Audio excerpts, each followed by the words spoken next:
اعوذ باللہ من الشیطان الرجیم بسم اللہ الرحمن الرحیم یستفتونک قل اللہ یفتیکم فی الکلالہ ان امرؤ ہلک لیس لہ ولد ولہ اخت فلہا نصف ما ترک وهو يرثها ان لم يكن لها ولد فإن كانت اثنتين فلهما الثلثان مما ترك وإن كانوا إخوة رجالا ونساء فللذكر مثل حظ الأنثيين يبين الله لكم أن تضلوا والله بكل شيء عليم۔ اے پیغمبر، یہ لوگ آپ سے کلالہ کے بارے میں اللہ کا حکم دریافت کرتے ہیں۔ آپ کہہ دیجئے کہ اللہ تمہیں کلالہ کے بارے میں حکم بتلاتا ہے کہ اگر کوئی ایسے انسان کا انتقال ہو جس کی کوئی اولاد نہ ہو اور اس کی ایک بہن ہو تو متروکہ مال میں سے آدھے کی مالک وہ بہن ہو جائے گی، اور اگر کسی خاتون کا یعنی اس کی بہن کا انتقال ہو اور اس کی کوئی اولاد نہ ہو تو وہ مرد وہ بھائی اس کا پورے مال کا مالک ہو جائے گا، اور اگر دو بہنیں ہوں تو متروکہ مال میں سے 2/3 ان دونوں کو ملے گا، اور اگر بھائی بہن سب کے سب موجود ہوں تو بھائیوں کو مذکر اولاد کو 2 مؤنث کے حصے کے برابر حق حاصل ہوگا۔ اللہ تبارک و تعالیٰ تمہارے لیے ان احکامات کو بیان کرتا ہے تاکہ تم گمراہی سے بچ سکو، اور اللہ ہر چیز کو جاننے والا ہے۔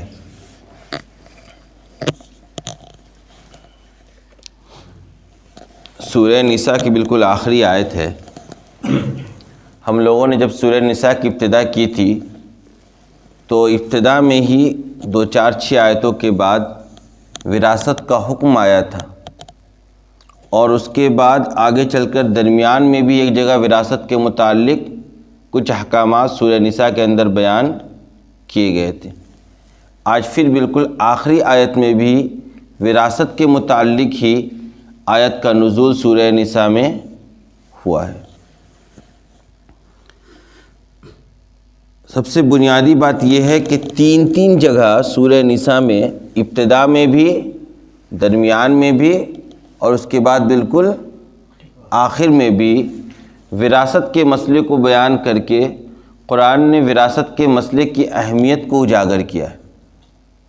قرآن نے وراثت کے مسئلے کی اہمیت کو اجاگر کیا ہے، اور جو انداز اپنایا ہے قرآن نے وہ یہ اپنایا ہے یستفتونک، کہ یہ صحابہ کرام کی جماعت آ کر آپ صلی اللہ علیہ وسلم سے وراثت کے متعلق احکامات معلوم کر رہی ہے۔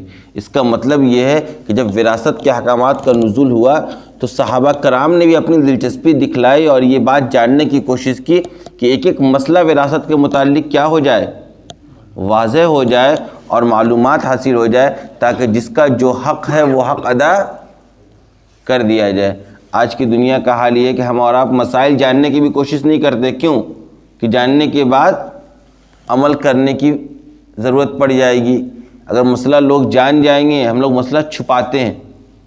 عمل نہ کرنے کا ایک ذریعہ یہ بھی ہوتا ہے، ایک بہانہ یہ بھی ہوتا ہے کہ مسئلہ ہی نہ جانو، کبھی جا کے دارالفتہ سے فتویٰ ہی حاصل نہ کرو کہ میرے مال کی تقسیم کس طریقے سے ہوگی۔ اور آپ اس کے برخلاف صحابہ کا عمل دیکھیے کہ اس سے پہلے بھی اب تک آپ تقریباً 6-6.25 پارہ کی تفسیر سن چکے ہیں۔ اس طریقے سے کسی صورت کے اندر کسی احکام کا ذکر نہیں آیا، بالکل ابتدا میں بھی، درمیان میں بھی، اور پھر آخر میں بھی۔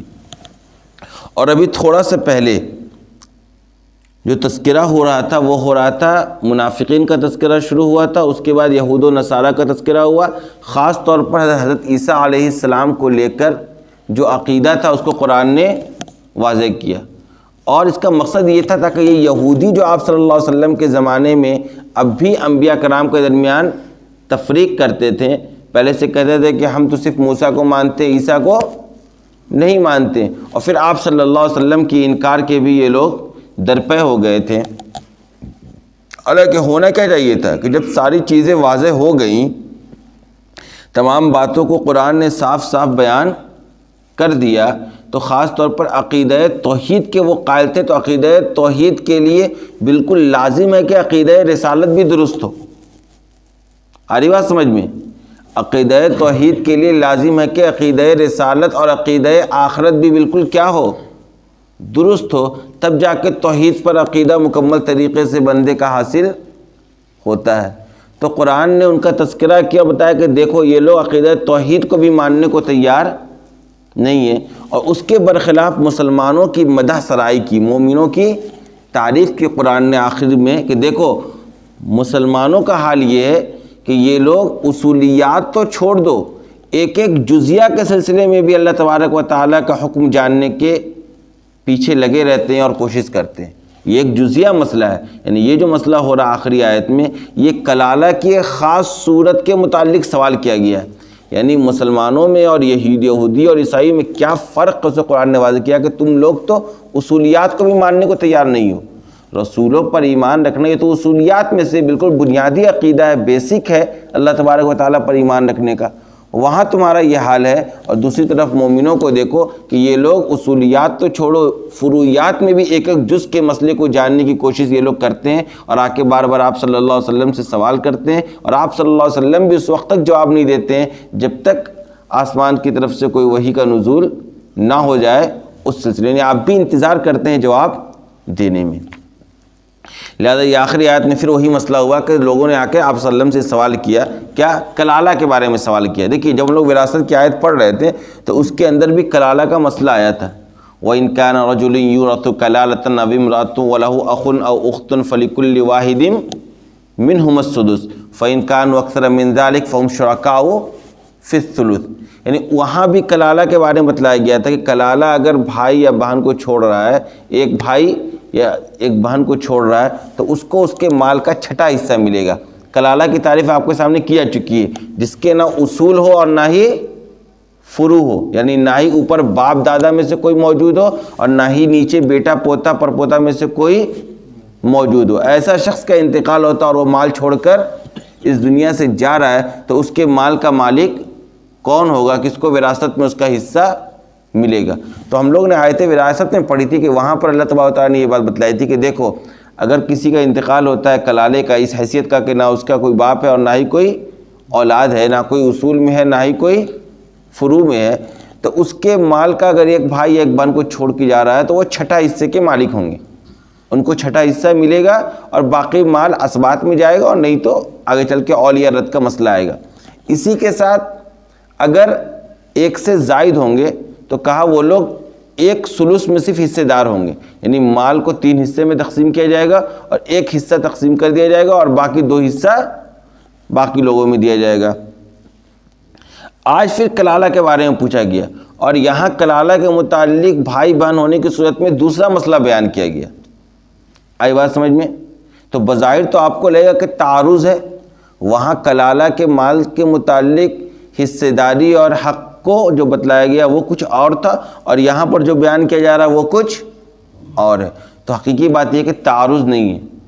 آیت میراث میں ہم لوگوں نے جو کلالہ کا مسئلہ پڑھا تھا، وہاں جو بھائی اور بہن مراد تھی وہ تھی اخیافی۔ کون؟ اخیافی بھائی بہن۔ اور یہاں جو مسئلہ بیان کیا جا رہا ہے وہ کیا جا رہا ہے عینی اور اللاتی بھائی بہن کا۔ آئی بات سمجھ میں؟ عینی اللاتی اخیافی بھائی بہن کی تفسیر کی جا چکی ہے۔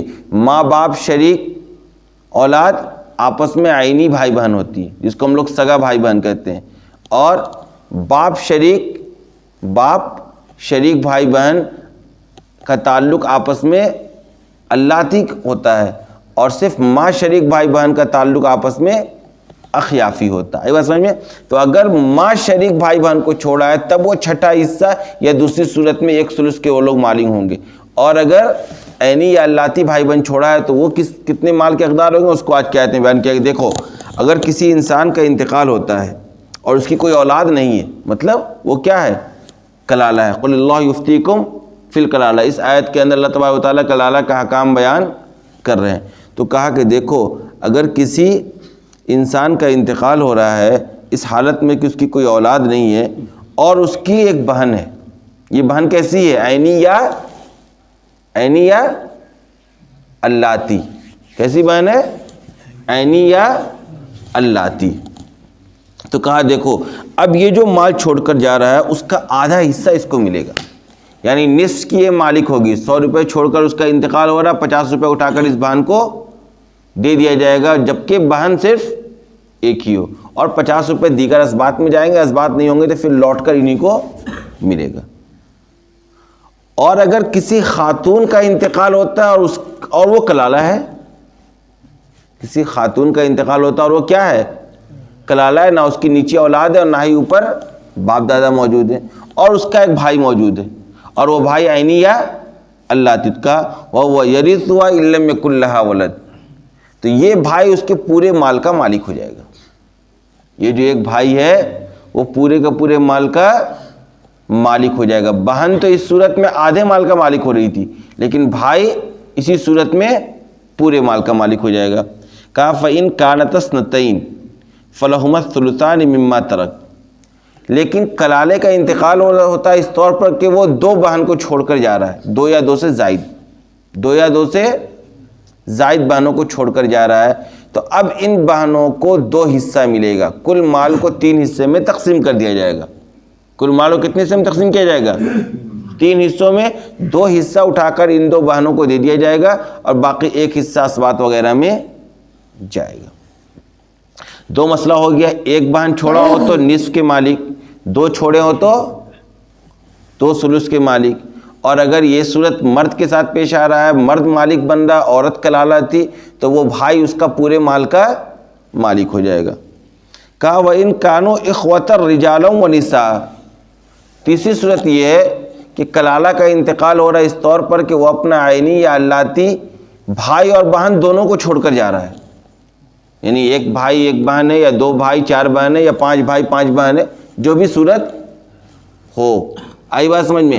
کہ ایسی صورت میں فَلِلذَّكَرِ مِثْلُ حَظِّ الْأُنثَيَيْنِ. تو وہ جو ایک طریقہ ہم نے بتلا رکھا تھا کہ مرد کو 2 حصہ اور عورت کو 1 حصہ، اسی طریقے سے اس کے مال کو تقسیم کر دیا جائے گا. مان کر چلیے وہ 2 بہن اور 1 بھائی کو چھوڑ کر کلالہ کا انتقال ہو رہا، اور یہ بھائی کیسے ہیں؟ عینی یا اللاتی. 2 بھائی، 2 بہن اور 1 بھائی. تو اس کے پورے مال کو 4 حصے میں تقسیم کر دیا جائے گا. 100 روپے چھوڑ کر مرا تو 25-25 کر کے 4 حصے میں مال کو تقسیم کیا جائے گا. 2 حصہ اٹھا کر بھائی کو دے دیا جائے گا، یعنی 50 روپے، اور 25-25 روپے ان 2 بہنوں کو ملے گا. یہ کہا فَلِلذَّكَرِ مِثْلُ حَظِّ الْأُنثَيَيْنِ. آخری میں اللہ تبارک و تعالیٰ نے کہا يُبَيِّنُ اللَّهُ لَكُمْ أَن تَضِلُّوا. اللہ تبارک و تعالیٰ تمہارے سامنے جو اتنی تفصیل سے اور اتنی واضح انداز میں اور اتنے کھلے طور پر جو اپنے احکامات کو بیان کر رہا ہے، اس کا مقصد کیا ہے؟ تاکہ تم گمراہی کا شکار نہ ہو جاؤ. اللہ چاہتا ہے کہ تم راہ ہدایت کو حاصل کرو، صراط مستقیم کو حاصل کرو. اسی کے لیے اللہ تبارک و تعالیٰ قرآن کریم میں اتنا کھول کر اتنی تفصیل کے ساتھ اصولیات سے لے کے فروعیات کا تذکرہ کر رہا ہے، تاکہ تمہیں گمراہی کا شکار نہیں ہونا ہے. واللہ بکل شیء علیم. اللہ تعالیٰ ہر چیز کو جانتا ہے. وہ جو بھی حکم بیان کر رہا ہے وہ اس کے علم اور اس کی حکمت کے مطابق ہے. اسی لیے کہا جاتا ہے کہ انسان اپنے عقل کے گھوڑے کو نہ دوڑا شریعت کے معاملے میں. کیوں؟ کیونکہ جو شریعت کو بنانے والا ہے، جو ان قوانین کو اتارنے والا ہے، اس کے پاس ہم سے اور آپ سے زیادہ علم ہے، اس کے پاس ہم سے اور زیادہ آپ سے زیادہ حکمت. وما اوتیتم من العلم الا قلیلا. قرآن نے اس حقیقت کو واضح کیا ہے کہ ہم نے تو انسان کو جو علم دیا ہے وہ انتہائی معمولی سا ہے. قلیل کا لفظ استعمال کیا ہے، اس پر بھی تنوین ہے تصغیر کی، کہ انتہائی معمولی علم تمہیں دیا گیا ہے. اس علم کی بنیاد پر تم خدا کے قانون میں عیب نکالتے ہو.